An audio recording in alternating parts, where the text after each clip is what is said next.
안녕하세요. 오랜만에 뵙습니다. 유튜브나 온라인으로 참여하고 있는 우리 사랑하는 형제와 자매들도 주님의 이름으로 축복합니다.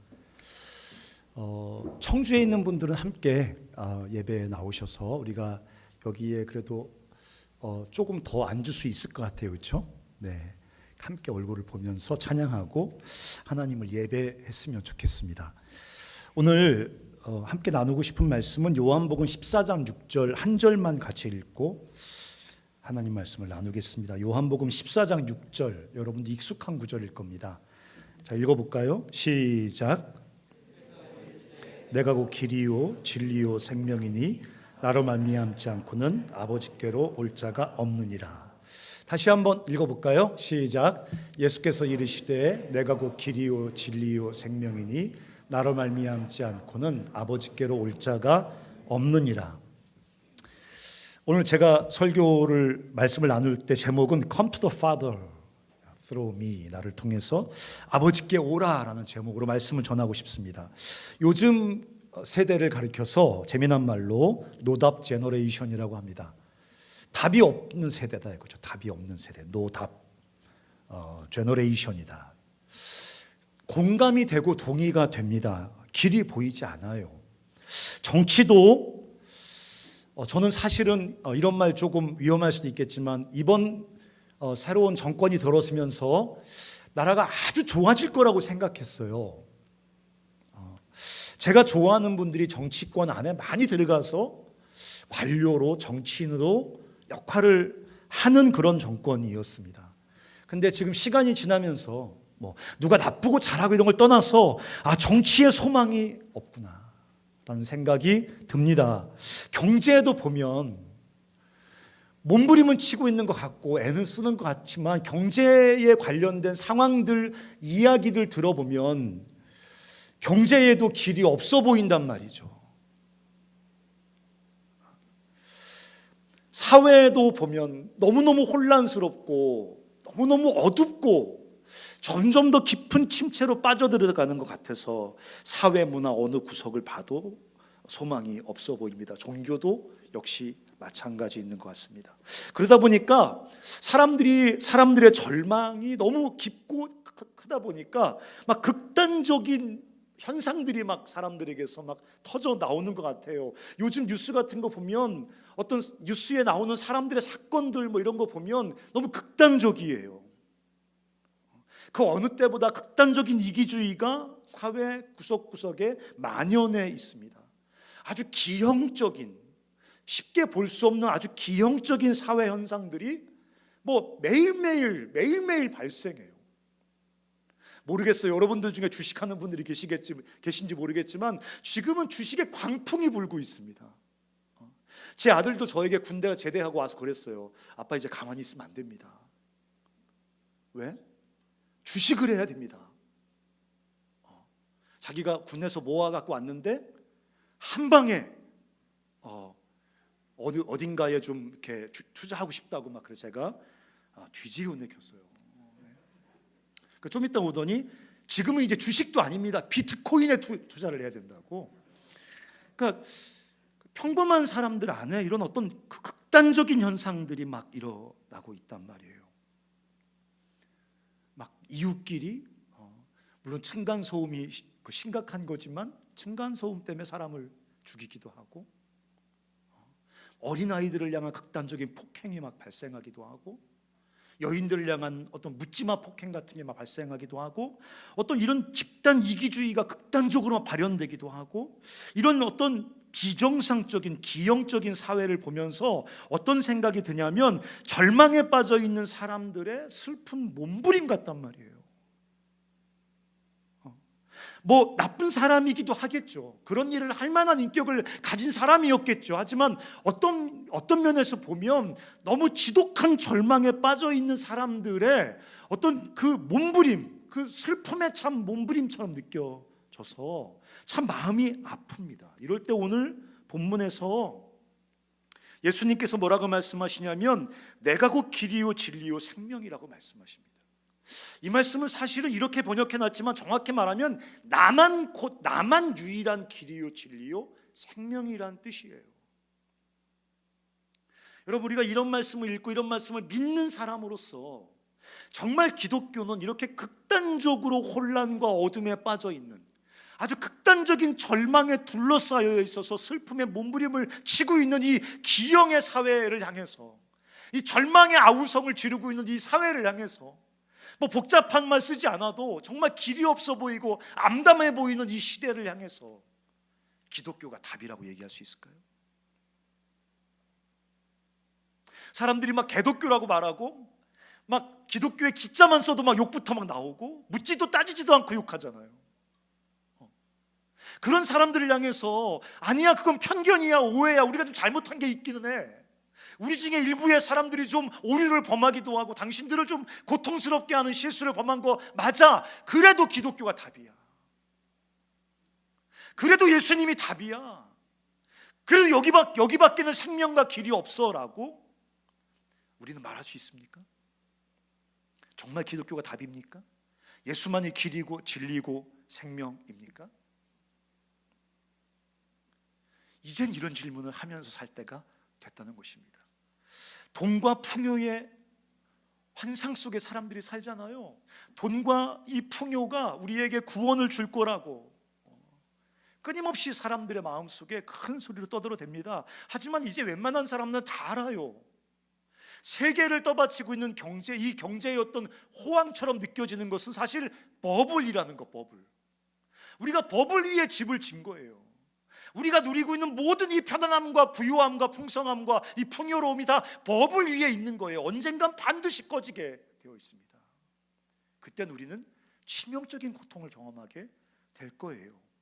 더 중요한 건 그 돈과 풍요 속에 우리가 그렇게 헐떡이며 찾고 있는 생명이 그 안에는 없다는 겁니다. 이젠 좀 알 때가 되지 않았나요? 돈과 풍요, 돈이 약속하는 그 풍요, 그 속에는 우리가 그렇게 헐떡이면서 찾고 있는 진짜 생명이 없다는 거, 이제 좀 우리도 알 수 있지 않나요? 과학기술의 발전과 편리함, 그것이 우리 삶을 유토피아까지 끌고 갈 거라고 막 큰 소리 치지만 그거 아니라는, 우리에게 편리함은 주지만 사실은 과학기술이 발달하면서 정보기술이 발달하면서 어쩌면 더 빠른 속도로 양극화가 발생해요. 옛날에 힘이 있는 사람들이 그 힘을 사용해서 돈과 권력을 독점하는 데 시간이 오래 걸렸어요. 왜? 과학기술이 발달하지 않았으니까. 정보기술을 독점할 수가 없었거든요. 근데 지금은 과학과 기술이 너무 극단적으로 발달하다 보니까 소수의 힘과 권력을 가진 사람들이 그걸 더 빠른 속도로 더 정교하게 독점할 수 있게 되었단 말이에요. 코로나가 왜 생겼어요? 끊임없이 우리가 개발이란 명목 속에서 발달한 과학기술을 가지고 자연을 침해하고 개발하고 침해하고 개발하면서 우리가 맞은 역풍이 코로나19라는 건 이제 알 사람은 다 알지 않습니까? 과학기술의 발달 역시 우리에게 유토피아를 가져다 주지 못한다는 거예요. 여러분, 종교에 대해서도 이제 사람들이 웬만큼 환멸감을 느끼고 있지 않습니까? 타락한 종교는 오히려 더 큰 왜곡과 착취와 억압을 가져오는 도구에 불과해요. 순수한 종교라고 해도, 양심적인 종교라고 해도 능력과 지혜의 한계가 있어서 우리를 진짜 구원할 수가 없다는 거 다 알고 있습니다. Come to the Father through me. 나를 통하여 아버지께 와라. 나는 길이요 진리요 생명이니 나를 통하지 않고는 아버지께로 올 자가 없다. 이 요한복음 14장 6절, 기독교에서 가장 중요하다고 말하는 이 구절, 나를 통해서 예수께 와라. Come to the Father, Come to the Heavenly Father. 하나님 아버지께 와라. 어쩌면 이게 진짜 사람이 살 유일한 길 아닐까요? 돈이 주는 풍요도, 과학기술의 극단적인 발달도, 어떤 종교도, 문화도, 휴머니즘도 정말 인간에게 참된 생명을 주는 길이 아니라면, 오늘 요한복음 14장 6절 우리가 너무 잘 알고 있는 예수를 통하여 아버지께 가는 그 길이 정말 생명의 길 아닐까요? 저는 오늘 여러분들에게 어떤 종교나 신앙에 대한 얘기를 하고 싶진 않습니다. 오늘 이제 개강하고 첫 예배잖아요. 신입생들보다 우리 사랑하는 순자님들, 간사님들이 같이 여기 앉아 있는데, 종교나 신앙의 얘기가 아니라 삶에 대한 이야기. 진짜 우리 어떻게 살아야 되지? 어떻게 살아야 진짜 행복할 수 있지? 어떻게 살아야 진짜 삶을 살고 진짜 생명을 살 수 있지? 저는 이제 나이가 55세거든요. 55세가 이제 거의 다 되고 가거든요. 저는 빨리 죽으면 15년 후에 죽습니다. 더 빨리 죽을 수도 있겠죠. 5년 후에 죽을 수도 있겠죠. 뭐 길게 살아봤자 얼마나 살겠어요. 100세는 저의 세대 때 해당 없는 얘기잖아요. 저 웬만큼 살았어요. 하지만 여러분, 살 시간이 많잖아요. 어떻게 살 것인가, 어떻게 살아야 정말 내가 헐떡이면서 얻고 싶은 그것을 얻을 수 있는가, 여러분에게 굉장히 중요한 문제란 말이죠. 오늘 예수님께서 I am the way and the truth and the life, 나는 길이요 진리요 생명이라는 이 한 절, 제가 묵상하면서 이 구절을 통해서 하나님께서 우리에게 던지고 싶은 도전이 있다는 거, 그거 제가 잠깐 요약해서 여러분과 나누고 싶습니다. 나는 길이요 진리요 생명이란 말이 무슨 말일까요? 첫 번째는 예수님을 통해서 아버지 하나님을 알 수 있다는 얘기를 하고 계신 겁니다. 예수님을 통하여 아버지 하나님을 알 수 있다는 거예요. 하나님에 대한 정보, 어떤 지식을 말하는 거 아닙니다. 예수님을 통하여 하나님을 아버지로 안다는 거예요. 아버지로. 그리고 그 아버지 하나님을 친밀하게 사랑으로 그분과 관계를 맺게 된다는 것입니다. 마태복음 6장 9절에 이렇게 써 있어요. 이렇게 얘들아 기도해라. 하늘에 계신 우리 아버지요. 그러니까 예수님을 통해서 우리가 하나님을 아버지로 알고 그 아버지 하나님과 사랑의 친밀한 관계를 맺게 된다는 거예요. 그분의 자녀가 되어서, 예수님을 통해서 그분의 자녀가 되어서 그 하나님 아버지의 사랑을 받고 누리는 전혀 새로운 삶으로 들어가게 된다는 것입니다. 그러니까 예수님이 길이요 진리요 생명이라고 말하는 말의 실제적인 의미예요. 우리의 존재의 뿌리이신 하나님, 우리의 존재의 근원이신 하나님과 사랑의 관계가 회복이 되고 그분으로부터 사랑이 흘러들어올 때 우리 삶에 근본적이고 결정적인 변화가 시작된다는 거예요. 우리가 열심히 삶을 아름답게 나이스하게 만들기 위해서, 삶을 풍요롭게 만들기 위해서 몸부림을 칠 수 있어요. 다른 사람보다 더 많은 것을 얻을 수 있어요. 주머니에 더 많은 것을 넣어놓고 마음 든든하게 살 수 있어요. 근데 사실은 그런 것으로는 채워지지 않는, 그런 것으로는 해결되지 않는 내 영혼의 근본적인 공간이 있단 말이에요. 내 영혼의 근본적인 동굴이 있단 말이에요. 거기서 공허와 허무의 감정이 끝도 없이 솟아나온단 말이에요. 주머니에 돈을 잔뜩 쑤셔놓고 내가 이루고 싶은 일을 다 성공적인 결과를 얻어서 내 주머니에 쑤셔놓고 나도 채워지지 않는 내 영혼의 깊은 본질적인 공간과 동굴이 있는데, 그 공허와 허무가 있는데 내가 예수 그리스도를 통해서 하나님을 알고 그분의 자녀가 되어 그분의 사랑과 은혜를 받기 시작할 때 그분의 사랑이 내 영혼의 그 무엇으로도 채워지지 않던 공간과 동굴과 허무와 공허를 채우기 시작한단 말입니다. 전혀 새로운 삶이 시작이 돼요. 인정하든 인정하지 않든 우리 생명의 근원이신 살아계신 하나님의 사랑이 내 삶 속에 흘러들어올 때, 예수님을 통해서 우리 삶에 전혀 새로운 질의 삶이 시작되는데, 그거를 성경은 생명이라고 말합니다. 또 내가 길이요 진리요 생명이란 말이 우리에게 말해주고 있는 구체적인 의미는, 두 번째, 예수를 통해서 우리가 아버지를 알고 그분의 사랑을 받음으로 진짜 생명을 살기 시작한다는 거예요. 여러분, 우리는 성경에서 예수를 믿으면 생명을 우리에게 주신다, 예수를 믿으면 영생을 주신다, 예수를 믿으면 우리가 생명을 얻게 된다, 이런 말을 할 때 우리는 한 가지 성경이 전제를 깔고 있다는 걸 알아야 됩니다. 뭐예요? 우리는 생명이 없다는 거예요. 생명이란 말을 꺼낼 때는 죽음을 전제로 하고 생명이란 말을 꺼내고 있는 거잖아요. 우린 멀쩡히 살아있는 것 같은데 왜 자꾸만 성경은 우리에게 죽음을 전제할까요? 우리는 멀쩡히 살아있는 것 같은데, 살아서 막 꿈틀꿈틀 대는 것 같은데, 살아서 막 몸부림을 치면서 삶을 잘 살아보려고 애를 쓰고 있는데, 왜 주님은 그리스도 바깥에 있는 사람들에게 어쩌면 우리에게 죽음을 전제할까요? 주님은 죽음이라고 표현할 만큼 그리스도 바깥에서 우리의 삶이 비천해진다는 거예요.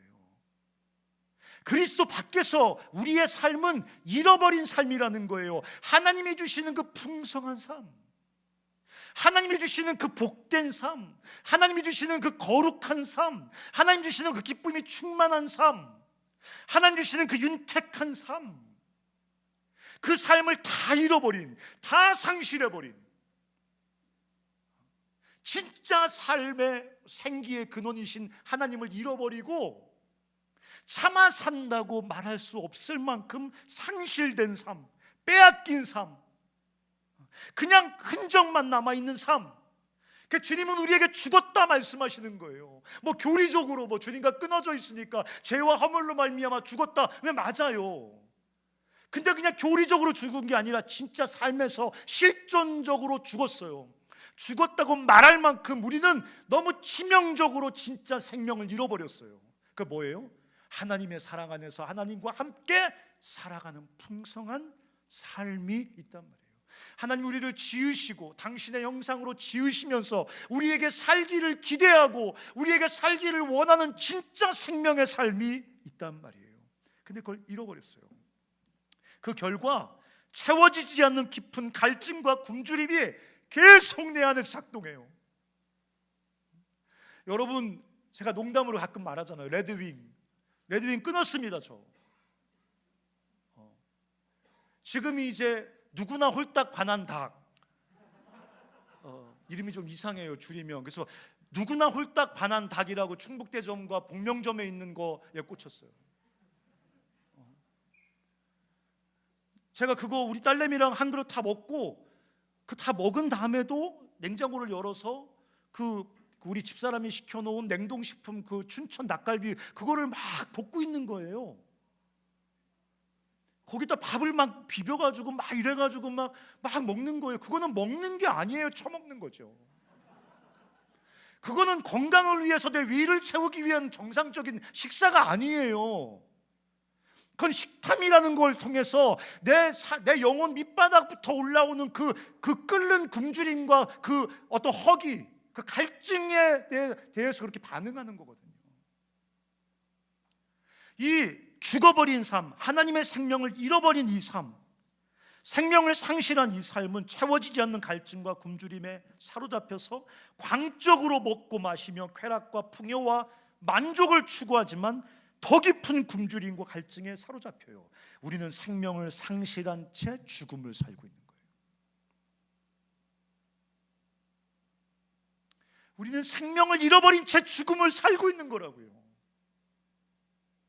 하나님이 주신 걸 다 잃어버렸다고요. 우리가 이렇게 시기하며 질투하며 다른 사람 앞에서 끊임없이 열등감 속에 고통당하며 살도록 주님이 만드지 않으셨어요. 하나님이 지으신 내 얼굴을 거울 보면서 절망하고 낙심하고 좌절하고 좆듣고 싶고 그렇게 자기 때문에 스스로 지독한 고통과 상처를 끊임없이 반복하면서 살도록 만들어지지 않았다고요. 그게 우리 원래 모습이 아니라고요. 생명을 상실해버렸어요. 진짜 하나님을 상실해버린 채 죽음을 살고 있단 말이에요. 근데 예수를 통해 아버지와 사랑의 관계로 들어갈 때, 예수를 통해서 come to the Father, 아버지께로 돌아갈 때, 아버지께 나아갈 때, 그때 우리에게 생명이 경험되어지기 시작한다고요. 알아요, 목사님 나중에 천국 갈 거예요. 나중에 천국 가는 거 얘기하는 거 아니란 말이에요. 나중에 천국 갈지 어떻게 합니까? 농담이에요. 나중에 천국 가는 게 뭐 그렇게 중요하냐고. 나중에 천국 가는 게, 지금은 지옥을 사는데, 지금은 죽음을 사는데 나중에 천국에 쏙 들어갈 겁니다. 그게 왜 뭐 그렇게 중요하냐고. 주님은 그게 복음이라고 약속한 게 아니에요. 지금 생명을 산단 말이에요. 지금 Through Jesus come to the Father 하면 지금 생명을 산단 말입니다. 여러분, 요한복음 14장 펴놓으세요. 1절부터 3절까지 뭐라고 써 있습니까? 너희는 마음에 근심하지 말라. 하나님을 믿으니 또 나를 믿으라. 내 아버지 집에 거할 곳이 많도다. 그렇지 않으면 아버지가 너희에게 일렀으리라. 내가 너희를 위하여 거처를 예비하러 가노라. 이거를 70인역이라는 헬라어 성경에 맨션이라고 번역해가지고, 이거를 옛날에 한국 목사님들이 야, 예수 그리스도 잘 믿으면 나중에 천국 가서 맨션에 산다. 3절에도 보니까 가서 너희를 위하여 거처를 예비하면 내가 다시 와서 너희를 내게로 영접하여 나 있는 곳에 너희도 있게 하리라. 이 말은 나중에 우리가 천국 가서 평수 넓은 아파트에 살 거니까 지금 고생하는 거 너무 염려하지 말란 얘기를 하고 있는 게 아니란 말입니다. 예수를 믿으면 지금 그리스도 안에서 하나님의 함께하심, 하나님의 동행, 하나님의 거처로서의 성전됨을 경험한다는 얘기예요. 하나님의 함께하심, 이건 관념적인 게 아니란 말이에요. 관념적인 게 아니에요. 교리적인 게 아니에요. 여러분 보세요. 여기 지금 현진이가 있는데 현진이가 내 옆에 함께 있으면 그게 관념입니까? 현진이가 함께 있는 거잖아요. 함께 있어서 현진이가 날 위로하고 격려하고 사랑하고 동행하면서 함께 힘을 얻는 거, 그게 관념입니까? 아니에요. 하나님께서 친히 우리 삶 가운데 임재해 주신다 그랬어요. 12절부터 14절까지 보면 뭐라고 써 있습니까? 내가 진실로 진실로 너희에게 이르노니 나를 믿는 자는 내가 하는 일을 그도 할 것이요 또한 그보다 더 큰 일도 하리니 이는 내가 아버지께로 감이라. 13절 같이 한번 읽어볼까요? 시작. 너희가 내 이름으로 무엇을 구하든지 내가 행하리니 이는 아버지로 하여금 아들로 말미암아 영광을 받으시게 하려 함이라. 14절도 내 이름으로 무엇이든지 내게 구하면 내가, 무슨 말입니까? 하나님과 소통이 시작이 돼요. 사랑의 대화가 시작이 돼요. 기도가 시작이 돼요. 하나님과 사랑의 호흡이 시작이 돼요. 서로를 향한. 또 뒤에 16절, 18절, 20절 나중에 한번 읽어보십시오. 성령을 통해서 하나님이 친히 우리 삶 속에 우리와 함께 계신다고 말씀하신단 말이에요. 하나님이 사랑으로 우리와 함께하는 삶, 하나님이 사랑으로 우리와 함께하는 삶, 그 참 생명의 삶, 참 배부름과 해갈의 삶이 예수 그리스도를 통해서 아버지에게 나아간 사람들의 삶 속에서 시작이 된다는 거예요. 마지막으로 또 뭐를 말하고 있습니까? 나는 길이요 진리요 생명이란 말이 의미하는 게 뭐예요? 아버지와 사랑의 관계 속으로 들어가고, 그래서 아버지의 사랑 안에서 그분과 함께 살아가는 진짜 생명의 삶이 시작이 되고, 그 결과로 우리 삶 가운데 경험되어지는 게 뭡니까?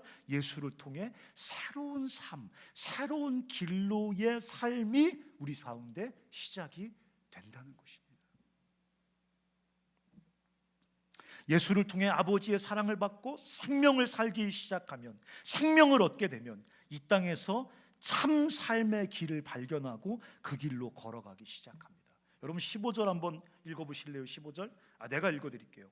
너희가 나를 사랑하면 나의 계명을 지키리라. 21절에도 나의 계명을 지키는 자라야 나를 사랑하는 자. 무슨 말입니까? 하나님의 말씀을 따라 살아가는 삶. 이건 종교적인 의무를 지키라는 말을 하고 있는 게 아니에요. 하나님 말씀을 따라 살아간다는 게 뭡니까? 예수 그리스도를 따라 살아간다는 게 뭡니까? 아버지와의 사랑의 관계가 회복되고 그 속에서 생명을 얻게 되면 우리는 이제 세상과 다른 전혀 새로운 삶의 길, 예수를 신뢰하고 예수를 따라 전혀 새로운 생명의 길을 걸어가는 사람들이 될 거란 얘기를 지금 주님이 말씀하고 계신 거예요. 하나님의 사랑을 더 강화시키는 길로 걸어가려고 해요.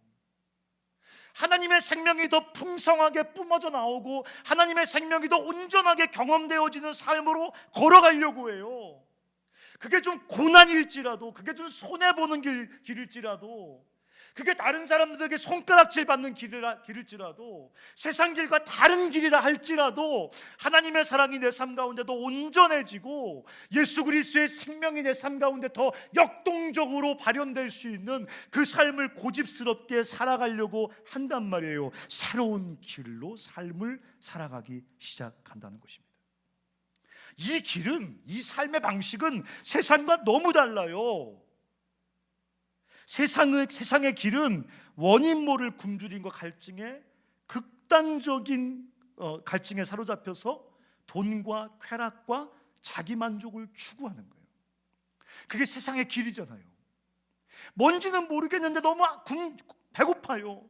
뭔지는 모르겠는데 너무 목말라요. 그러니까 돈, 쾌락, 자기 만족을 추구해요.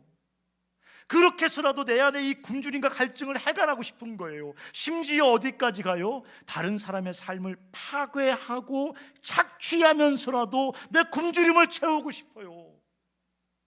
그 어린아이를 학대하면서까지라도 내 굶주림을 채우고 싶어요. 그만큼 고통스럽단 말이에요. 여인들을 성적으로 착취하면서 내 굶주림을 채우고 싶어요. 왜? 견딜 수가 없거든요. 견딜 수가 없거든요. 그러나 그럴수록 더 깊은 죽음을 경험합니다. 더 깊은 죽음을.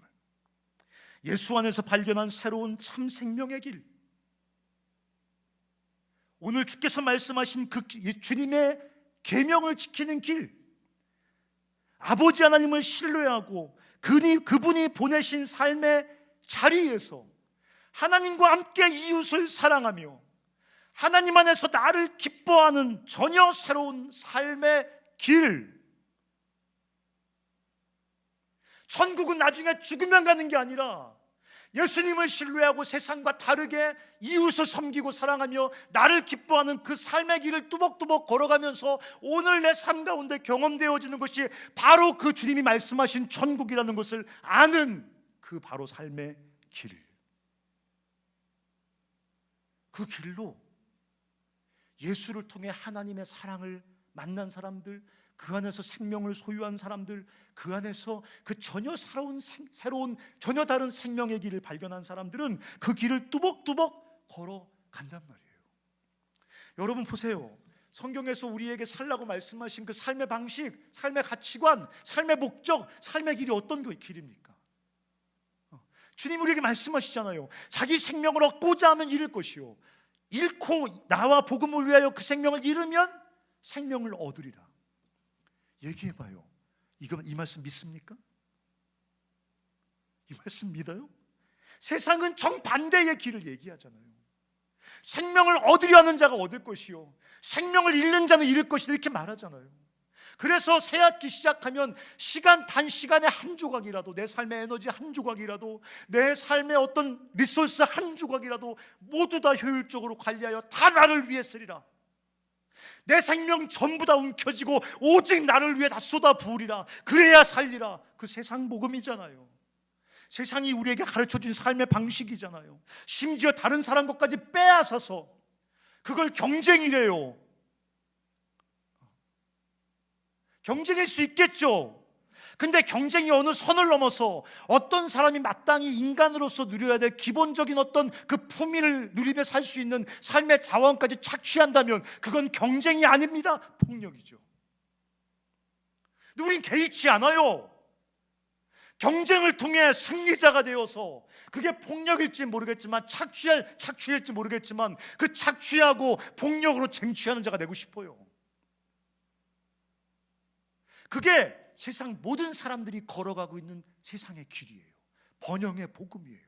우린 다 그렇게 살려고 해요. 예수를 믿는다고 말하지만 사실은 믿지 않습니다. 예수를 통해 하나님의 사랑을 만난 사람들, 예수를 통해 하나님의 사랑을 맛본 사람들, 그래서 그 하나님의 사랑과 생명 때문에 세상과 전혀 다른 길, 하나님과 영혼들을 위해서 내 목숨을 잃는 삶, 그래서 하나님을 통하여 새롭게 충만한 삶을 얻는 삶, 그 길로 못 가겠는 거예요. 왜? 예수를 믿지 않거든요. 예수를 믿지 않아요. 그냥 예수의 지적으로 동의하는 거예요. 예수가 나를 천국에 넣어줄 뿐이라는 걸 지적으로 동의하는 거예요. 진짜 믿는 사람이라면 그 예수를 통해서 하나님의 사랑과 생명을 맛보고 그 배부름으로 용기를 가지고 세상이 말하는 길이 아니라 예수가 가라고 하는 그 길을 가요. 그리고 거기서 생명을, 그 풍성한 삶을 맛보고 죽음을 살고 있는 수많은 사람들에게 내가 맛본 이 생명의 복음을 나누고, 죽음을 살고 있는 내 사랑하는 제자들에게, 내 후배들에게 이 복음을 쉐어하고, 그렇게 삶을 살아간단 말입니다. 세 번째 제가 써놨네요. Right now he is inviting you. 바로 지금 예수님께서 여러분을 인바이팅하고 있습니다. 초대하고 있습니다. 예수를 믿는다는 것은 전혀 다른 차원의 삶으로 들어가는 결정적인 터닝 포인트예요. 천국 가는 티켓을 사는 시간이 아니란 말이에요. 전혀 다른 차원의 삶, 천국의 삶, 생명의 삶으로 들어가는 결정적인 터닝 포인트예요. 예수를 믿는다는 것은 전혀 다른 삶을 살겠다는, 전혀 다른 가치와 목적을 향해 나아가겠다는 중요한 삶의 전환이에요. 두 길 다 생명을 약속합니다. 세상의 번영의 복음도 네가 세상 방식대로 살아가면, 그래서 이 경주에서 뒤떨어지지 않으면, 돈과 쾌락으로 권력으로 자기 삶을 꽉꽉 충분히 채우면 너는 천국을 경험하게 되리라. 예수도 오늘 말씀하십니다. 나의 계명을 지키라. 나를 신뢰하고 나를 따라라. 자신을 비우고 들여 하나님과 이웃을 사랑하고 섬기는 그 길에 생명이 있다. 세상과 정반대로 내 생명을 사랑으로 내어주는 그곳에 생명이 있다고 주님은 우리를 부르고 계십니다. 새 학기 시작했어요. 이렇게 채플, 제가 키가 작아진 게 아니라 강단을 두 칸 낮췄어요. 키가 작아진 게 아니에요. 홍순조 목사님 안 보일지 몰라요. 뒤에 빨간색 벽돌 제가 다 손수 칠한 거 아니에요.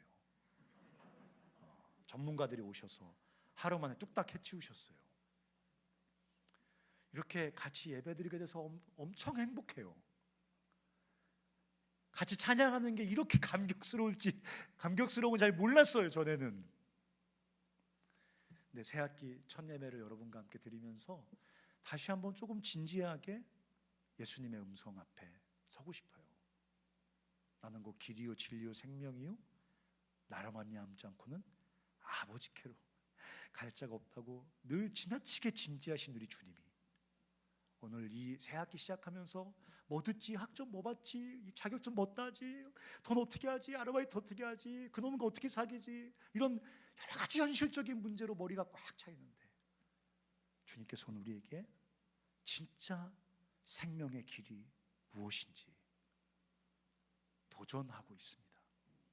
저도 주님의 이름으로 도전하고 싶어요. 장난치지 말고 진짜 예수를 신뢰하고 예수를 따라 세상 복음이 아닌 진짜 그리스도의 복음을 뚜벅뚜벅 삶으로 살아내는, 성경의 길을 뚜벅뚜벅 걸어감으로 천국이 나중에 주님 오시면 너희에게 주실 거야가 아니라 여기 불완전하지만 천국이 내 안에 경험되어지고 있다고 말하는, 그래서 여러분 주위에서 우리 소중한 젊은 우리 후배들, 친구들, 이웃들이 복음으로 살아나고 복음으로 생명을 얻게 되는 그런 새학기가 되기를 같이 한번 결단하는 시간이 되었으면 좋겠어요. 우리 오랜만에 노래 한번 부를까요? 같이 일어나셔서 제가 오늘 여러분과 찬송가를 하나 부르고 싶습니다. 찬송가를 너무 안 부르잖아요. 그래서 우리 찬송가 292장 한번 여러분과 함께 부르고 싶어요. 진지하게. 주 없이는 살 수 없습니다. 주님은 내 구주십니다.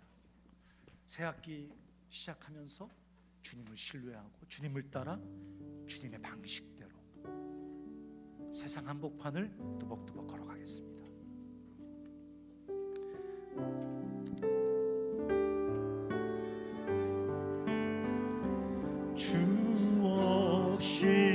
살 수 없네. 죄인의 구주여, 그 귀한 보배 피로 날 구속하소서. 구주의 사랑을 흘리신 보혈이 내 소망 나의 위로 내 영광 되리라. 다시 한번요. 주 없이 살 수 없. 죄인의 구주여, 인의 구주여, 그 귀한 보배 피로, 그 귀한 보배 피로 날 구속하소서. 주님의 사랑으로, 구주의 사랑으로 흘리신 보혈 내 소망 나의 위로, 소망 나의 위로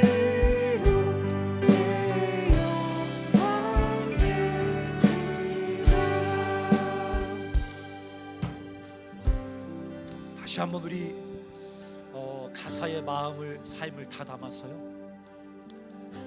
주 없이 살 수 없다는 말은 주님과 함께라면 어떤 삶도 살 수 있다는 고백이죠. 우리가 함께 마음을 모으고 손을 맞잡고 예수를 신뢰하고 예수를 따라서 세상과 다른 생명의 길을 걸어가겠습니다. 이런 고백을 우리 사랑하는 주님께 담아드리면서 다시 한번 우리 주 없이 살 수 없네. 죄인의 구주여, 그 귀한 보배 피로 날 구속하소서. 다시 한번요. 주 없이 살 수 없네. 주 없이 살 수 없네. 죄인의 구주여, 그 귀한 보배 피로서, 귀한 보배 피로 날 구속하소서. 구주의 사랑을 흘리신 보혈 내 소망 나의 위로 내 영광 됨. 우리 목소리로만요. 주 없이 살 수 없네. 주 없이 살 수 없네. 죄인의 구주여, 주 없이 살 수 없네. 주 없이 살 수 없네. 죄인의 구주, 주 없이 살 수 없습니다. 주 없이 살 수 없네. 죄인의 구주, 그 귀한 보배 피로, 그 귀한 보배 피로 날 구속하소서. 같이 한번 기도하겠습니다. 내가 그리스도를 통해서 아버지 하나님의 사랑을, 그분이 내게 주시는 진짜 생명을, 그리고 그 사랑과 생명을 가지고 마땅히 내가 주와 함께 걸어가야 될 그 길을 한 학기 믿음으로 시작하겠습니다. 여러분, 솔직해도 괜찮아요. 나는 그리스도 안에서 아버지 하나님의 사랑을 경험한 적이 없습니다. 그 사람은 이 시간 이 밤에 기도해야 돼요. 주님을 통하여 내가 살아계신 아버지 하나님의 그 사랑을 인격적으로 알고 만나게 하여 주시옵소서. 주님, 예수 그리스도를 믿으면 생명을 주신다고 말씀하셨는데 나는 아직도 지독한 공허와 허무 속에서 해결되지 않는 목마름과 굶주림 속에서 몸부림을 치고 있습니다. 그런 사람들은 이 밤에 기도해야 됩니다. 주님, 나로 예수 그리스도의 생명을 경험하여 알게 하여 주시옵소서. 다람쥐 쳇바퀴 돌듯이 그냥 물리적으로 시간이 반복되는 것이 아닌데, 새 학기에 온 마음을 다해 주를 신뢰하고 주를 따라 전혀 새로운 좁고 협착한 그리스도의 제자의 길을 걸어가겠다고 엄숙하게 주 앞에 결단해야 되는데, 그런 결단 없이 끝도 없이 솟아오르는 염려에 짓눌려 허덕이고 있다면, 여러분, 이 시간 이 밤에 주님 앞에 기도해야 합니다. 주님을 같이 한번 결단하면서 주님의 사랑과 그 생명을 품고 전혀 새로운 그리스도의 제자의 길을 걸어가겠다 결단하는 그런 기도를 주 앞에 이 시간 드리겠습니다. 기도하겠습니다. 살아계신 아버지, 하나님 아버지, 우리 사랑하는 형제와 자매들의 삶 속에 그리스도로 말미암아 하나님의 사랑을 부어 예수 그리스도로 말미암아 참 생명을 경험하게 주시옵소서. 그리스도로 말미암아 전혀 다른 생명의 길을 걸어가게 하여 주시옵소서. 세상 거짓 번역의 생명의 길 걸어가게 하여 주시옵소서. 진정의 삶을 살게 하여 주시옵소서. 주님, 믿음의 길을 걸어가게 하여 주시옵소서.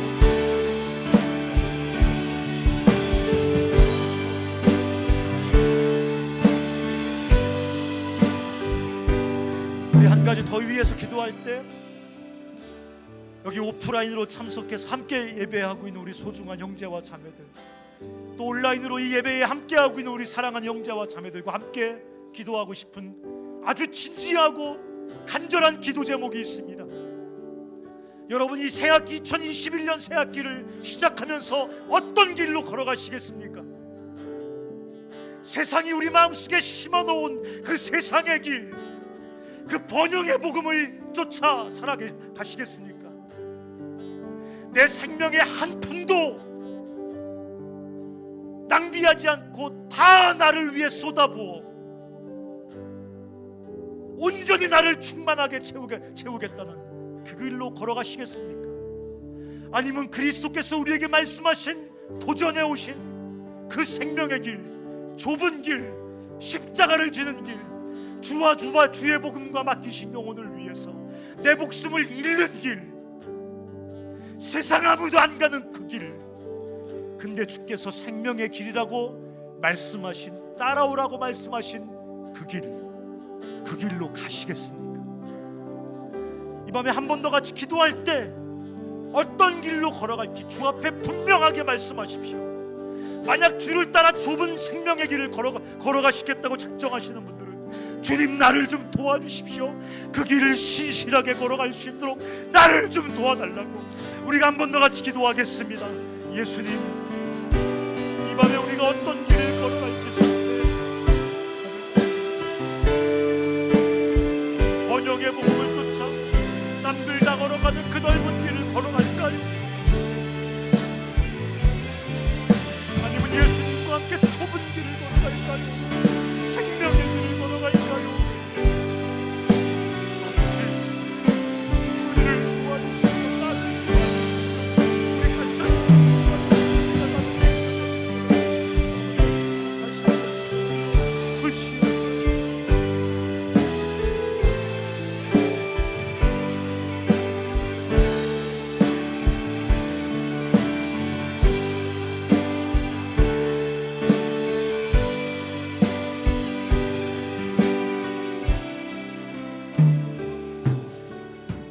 살아계신 아버지 하나님, 이 밤에 우리가 주님 앞에서 엄숙하게 결단합니다. 당신을 통해서 하나님 아버지의 사랑을 알았습니다. 당신을 통해서 우리는 생명을 얻었습니다. 그래서 주를 믿고 주를 따라 생명의 길을 걸어갈 겁니다. 그리스도의 제자의 길을 걸어갈 겁니다. 하나님 아버지, 우리와 함께하여 주시옵소서. 성령으로 용기를 주시옵소서. 우리 사랑하는 형제와 자매들이 걸어가는 그 길에서 아버지, 세상 사람들의 그 절망과 죽음의 균열을 만들어낼 수 있는 생명의 향기가 뿜어져 나오게 도와주시옵소서. 진짜 천국이 뿜어져 나오게 하여 주시옵소서. 아버지 하나님, 우리가 다 그리스도와 함께 그 길을 걸어가므로 세상을 살리는 하나님의 사람들 다 되게 하여 주시옵소서.